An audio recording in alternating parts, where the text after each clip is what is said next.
coming. He doesn't know the camera's on, so let's see if we can catch him doing anything.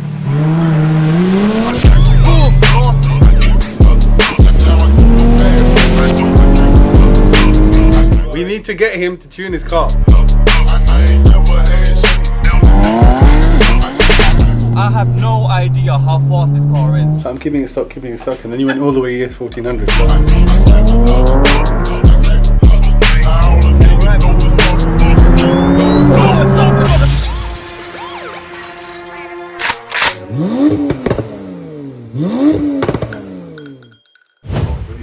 So it's a bit of a mess in there because we've been moving, so don't mind that. But yeah, we should be fully moved soon enough. But yeah, a lot of people have been wondering, who is Mr. T? What does he do? Well, he's now sitting there, so you can ask him.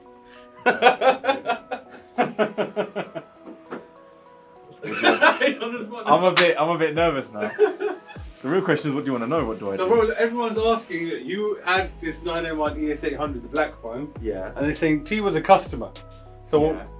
How did that evolve? They want to know what happened. How did that whole transition happen from you becoming a customer, okay, to where you are now, to becoming part owner? I mean, I saw your vision. You know, when I first come, don't forget I bought the car from you a while ago. Yes, ages ago. A long time ago, before I even done even a basic tune or anything on the car. You kept saying to me, like, every time we would have a conversation, you're like, oh, so when are you going to come down and get it? And I was like, yeah, I'm coming. But I never did. And then eventually when I did, I don't know, I kind of, look, you have to understand, motorsport is a passion for us, right? So I just kind of got sucked into the whole thing of it, and I just I kind of saw where, you know, for me, look, I grow businesses, that's what I do, and I like to get involved. And it was just kind of, I could see your vision, what you were explaining to me, and it wasn't something that you were like looking to bring someone on board or anything like that. It was just, I don't know, I just kind of thought, okay, it was something that I genuinely wanted to get involved with. And obviously we had a discussion and we took it from there, and the rest is kind of history. But you know, we've grown quite well over the last year and a half. Everything started getting built. Oh, no, apart from the GT2. And now your inbox is going to get blown up when this video goes live. Why? Because we put it out there for every single person watching and following us to message you to tune the car. Oh God, no. That can't. I need to keep something stuck in my life. No, listen, I've been sending this guy so many videos of tuned GT2 RSs, 1000 horsepower GT2 RSs, but he's not budging yet. He's not budging. We need to get him to tune his car. It's gonna happen. No, look, the 2RS needs to stay standard as far as I'm concerned. No. But now, anyway, look, bro, there's far too many cars. I went from, don't forget, I went from tuning, not even tuning a Turbo S, to pretty much tuning absolutely everything. Like not everything, because you got to tune main one. That's like the holy grail of 911s, and you're keeping it standard. Yeah. This is the same thing that happened when you bought your Turbo S standard first.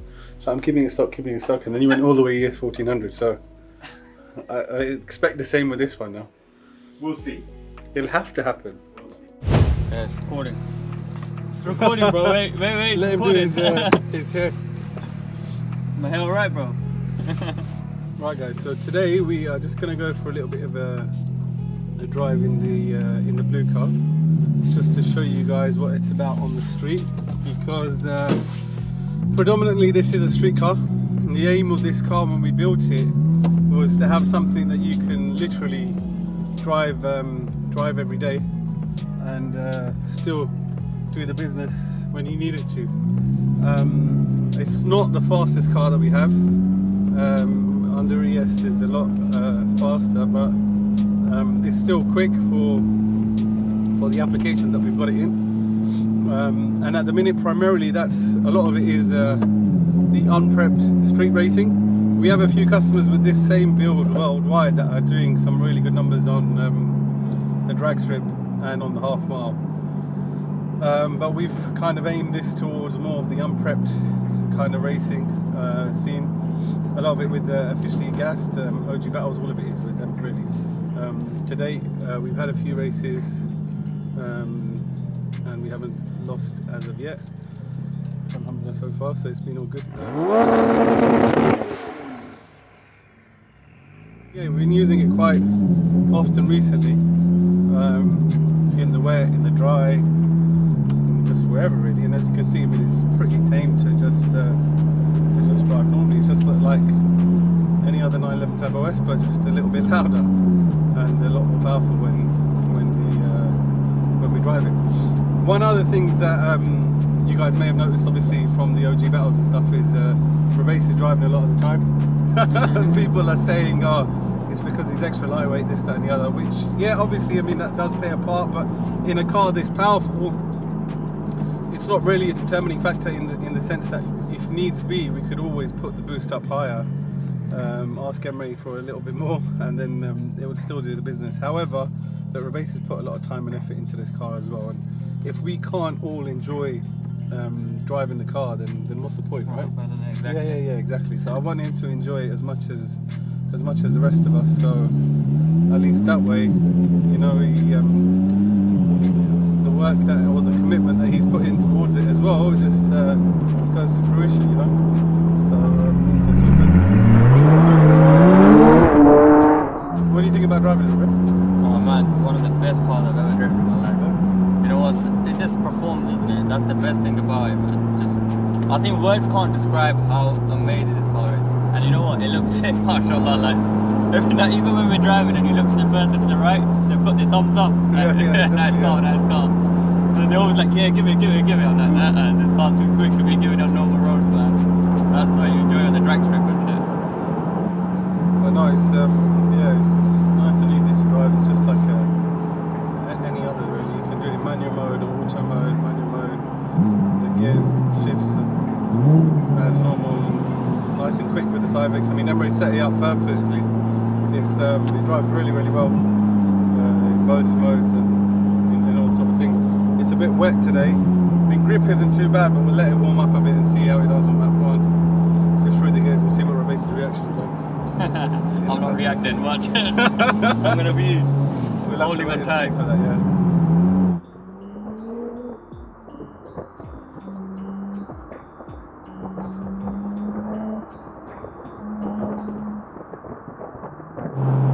It's warming up a little bit now. Let's take traction off. The reason why we take traction off is because the stock factory traction control system isn't that great. We have Civics on the vehicle, so that sort of overrides any factory traction control anyway. So we just go for third gear.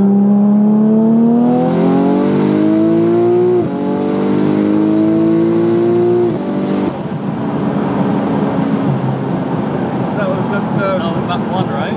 Yeah, it was just map 1, yeah. Quick pull in map 1, so it feels strong, man. And you can see there's not much lag in the car either.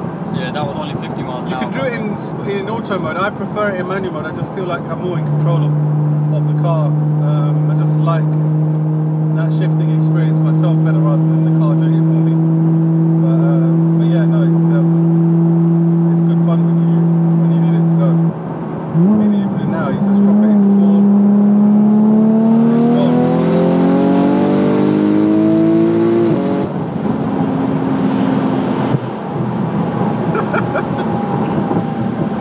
He's trying to keep himself distracted on the phone. You know what? That's the best thing to do, isn't it? Just keep yourself distracted.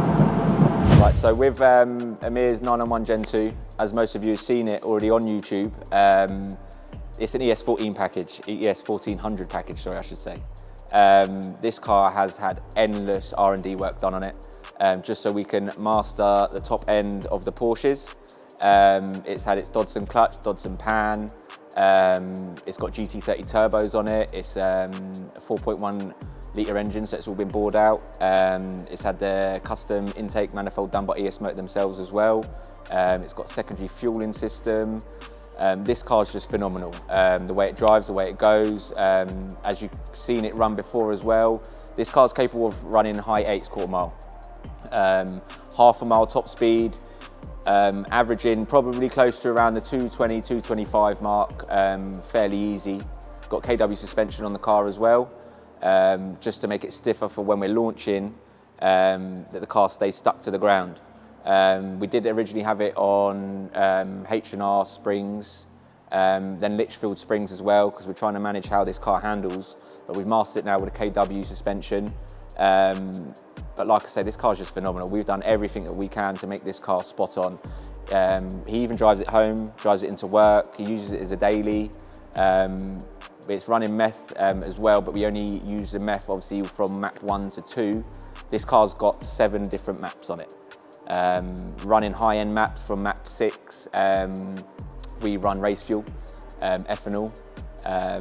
Obviously, so when we're going to like OG battles or race days and stuff, we tend to just run it on ethanol, which you won't need the meth kit for either, because obviously the fuel in with the fuel keeps the temps cool enough as it is. There's not much weight taken out of the car. He's obviously got the wheels on it as well, so it's only wheels and seats that we've changed on the car weight-wise. The rest of it's all standard. I think it's got to the point where we're happy with it. We're able to drive it to and from home. We're do you know what I mean? You can use it as a daily, and you can take it to racetracks, and you can annihilate most competition at the moment. And there's another thing as well, this car still has not been beaten yet. It's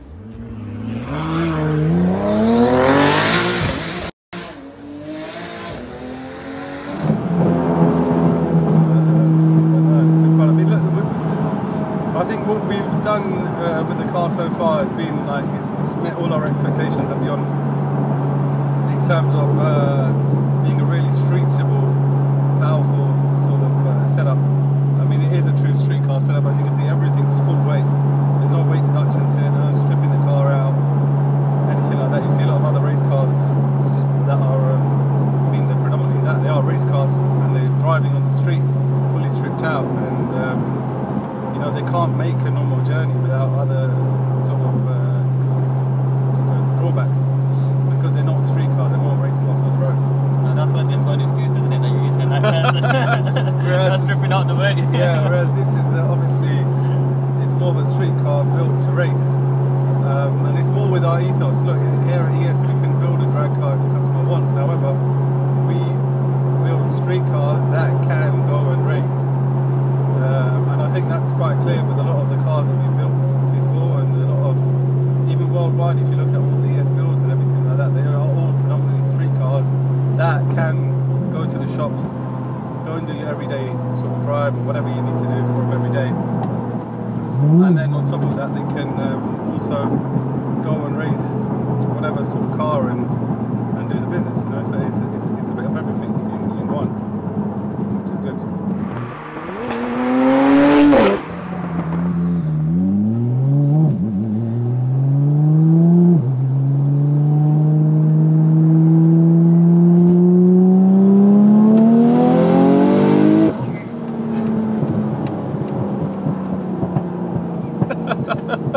You know what?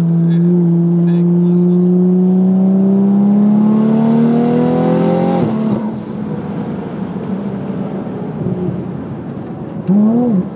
Okay, so basically with the AMIR's car, we've done quite a lot of modifications over the years, such as changing the turbos, no injectors, but we upgrade the fuel system as well a little bit, and also we jump from S6 to S7 ECU. There was a lot of adjustments on the roads and stuff like that. Basically the car is pushing really big power right now. Obviously we're running different fueling system. We can run E85, any kind of race fuel. It contains four fuel pumps. S7 also has got all-wheel drive controller, so we can do the burnout whenever we want it. Also dots on clutches, as we know. The car is pretty much all kill mode. We're talking about 1600 brake horsepower right now, but it's all the time under improvement, all the time. So we're gonna see probably next year we're gonna push it a little bit harder. Plans with this car for next year also, we're planning to do a couple more mods. These cars come with an open diff from factory. That's going to be upgraded to an upgraded LSD from Wavetrack.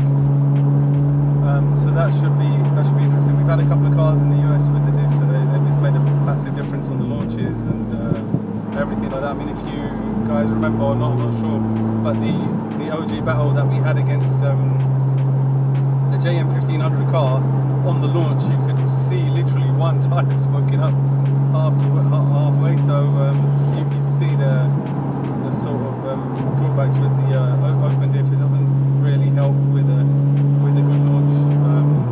And on a drag strip, when it's prepped, the car tends to sort of move to one side rather than just staying straight and doing a good number. So that would be great once we do that. Engine-wise, we're pretty much at the sort of limit of this block. So let's do one quick one here again.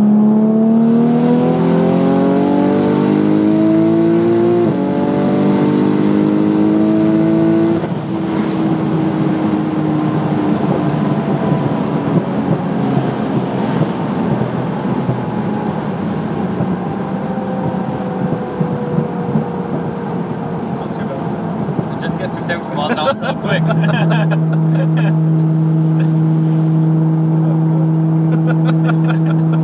This is the slowest this car can go. Legit the slowest. It's just map 1, you know, we can't really turn it lower any. You know, whoever's been in this car, I think they know exactly what we're talking about. Yeah. Until you're in the car, you just can't describe it. It just feels map 1. It's like, it's insane. But it's perfect. I mean, map 1, the car's like, well, it's making 1,000 wheel horsepower, which is perfect. Around about about 1100, 1150 at the crank, something like that. But it's I mean, it's perfect. You don't really need any more for the road, I don't think. And if you do, even if you do put it up into a higher map, then it's still, you know, if we put it into map 2 now, it's a bit more boost in map 2.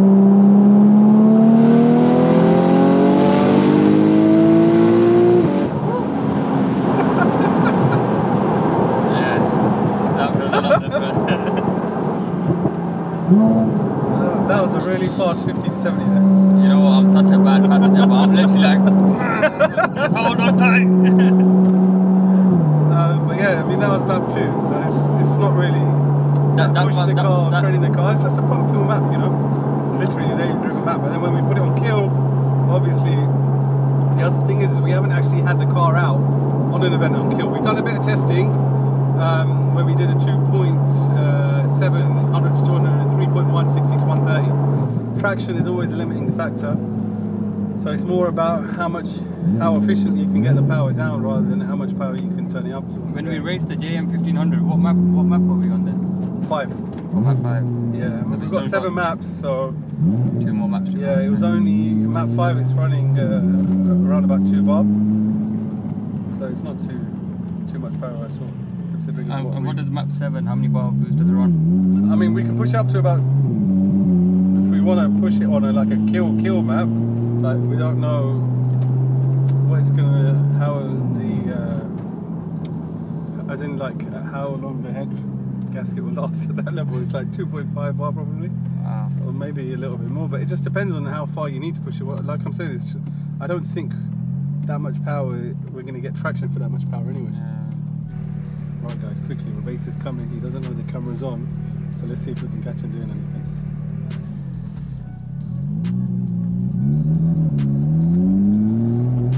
It's a beautiful car, this man.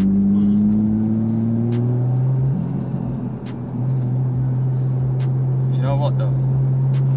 I'm still recording. Yeah. Why? You clocked off. That's still recording.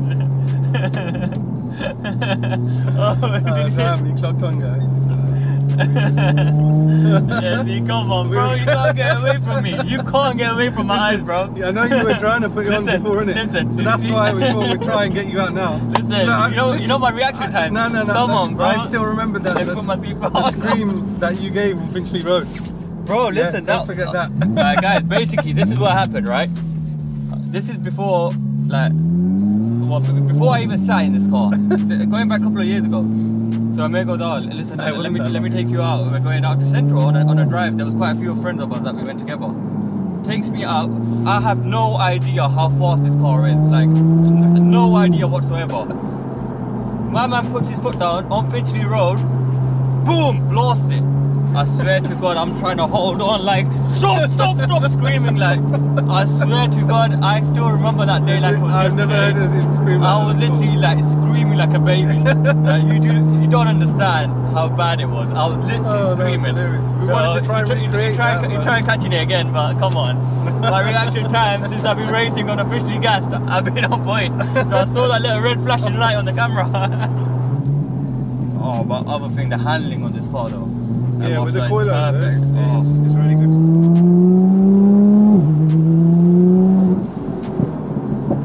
The turbo whistle's beautiful, man.